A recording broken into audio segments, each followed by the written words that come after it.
Hey guys, today I'm going to do a review on my Zamberlan Lynx mid boots. I've had these boots for about a year and overall they've been a really solid boot. So I'm just going to go over some of the pros and cons that I found with these boots and hopefully it'll give you a better idea if you want to invest in them or not. So let's get into it.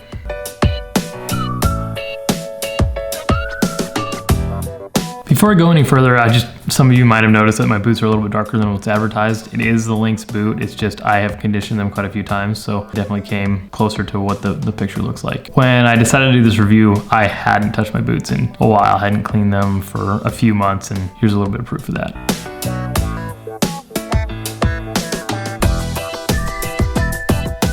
After I got these boots cleaned up and conditioned, there's definitely a little bit of wear. You can see the scratching on the front of the boot and a little bit of separation in the rubber, and it might need some new laces, but other than that, the boot's really solid still. It's got no overall issues with them. They still feel really comfortable. So going into the 2017 season, I was looking for a new pair of boots. I had trashed my previous pair in only a year.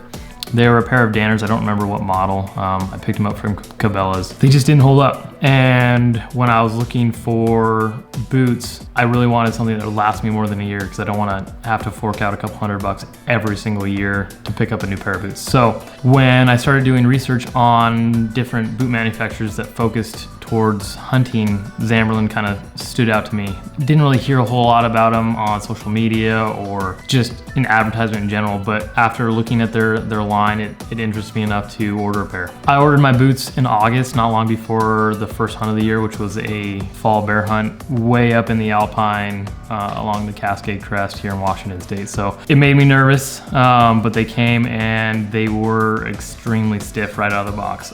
I remember kind of telling myself this is gonna be a rough hunt, knowing that they were as stiff as they were. So I went, picked up some leather oil, conditioned them, and hoped for the best. To make a long story short, we did about 25 miles on that hunt, 9 miles in, hunting in the area we were in, and then 9 miles out. With all that mileage in about 3 days, I will say I don't remember anything significant, any hot spots, anything that would really be normal of a stiff boot and a first trip without them being broken in. So that was kind of surprising right off the bat. I will say, I mean, after 25 miles and a 9-mile pack out with some bear meat in your pack, no one's feet are gonna feel amazing. Going into the next couple seasons, it was elk season.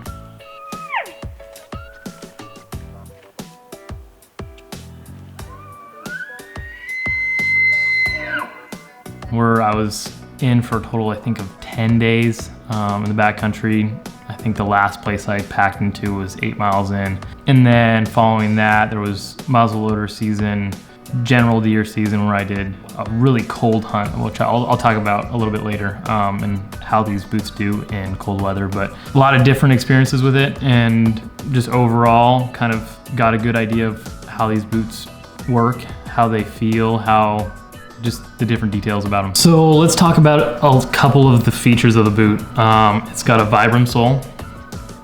The sole is pretty thick, especially in the hill. You can see how high it sits. When your foot's actually in the boot, it doesn't quite feel like maybe a logger style boot or something that has that really prominent heel, but it definitely gets your foot more towards that angle.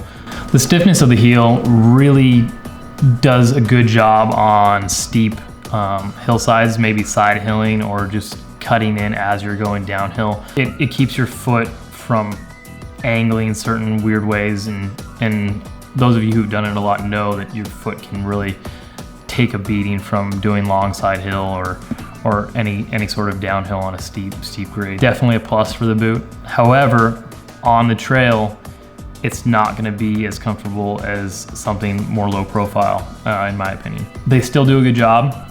They're not going to tear your feet up. It's just a personal preference. I think I like a softer sole just for everyday trail stuff, but finding that middle ground is really tough. These boots are Gore-Tex lined, which is going to help with how waterproof they are.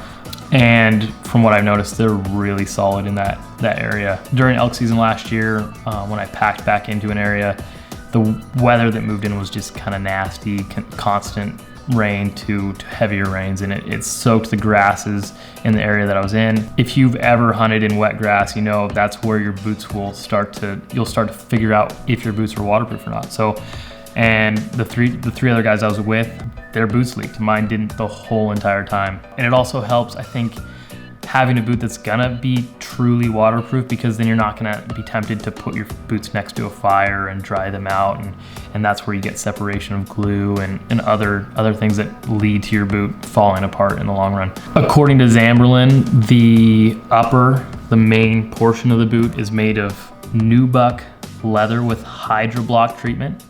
I don't know what the details of that are. I think it might be referring to their ability to resist water, but most of the construction is leather besides the Gore-Tex lining. With that elk hunt I was referencing where it got really wet, one of my buddies was wearing a leather lined boot and he had waterproofed them prior to going in, which I had not. I had only conditioned them.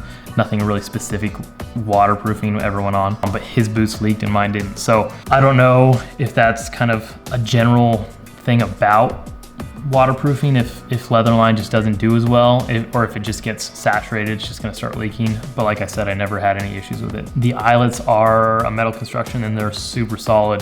There's 9 eyelets all the way up to the top. Technically 7, but there's 2 different anchor points that are a little different than the normal eyelet. These boots are Gore-Tex lined, but they're not insulated. On opening day of modern rifle deer season here in Washington, which is October 15th, I think it was last year. It was cold where I was at. I was, I think, at 5,000 feet, and it was, I think, 4 to 5 inches of snow on the ground. And the morning I got up, it was probably about 20 degrees, if not colder.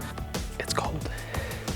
Putting warm feet into cold boots didn't help, but I started hiking, tracking some deer in the snow, found some old beds, sat on the beds, began to glass, and my feet just became so cold I had to pull them out and take my hand warmers and physically warm my feet up, which if a deer had run by at that point would have not been ideal. So after hiking more that day and eventually killing a buck, my feet did warm up, but it was not until I really started moving that happened. So if you're ever gonna be stagnant or sitting in an area, they're just not gonna keep your feet warm. So tree stand hunters, I don't know why you'd need a boot this heavy, especially since it's not insulated.